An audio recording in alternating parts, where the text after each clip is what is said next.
in your bag. Alright, put it in there. Close the bag. You hold the bag, then you come with me.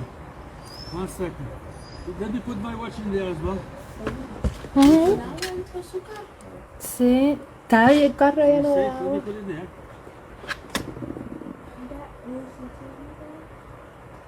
Okay, you hold the bag and you come with me.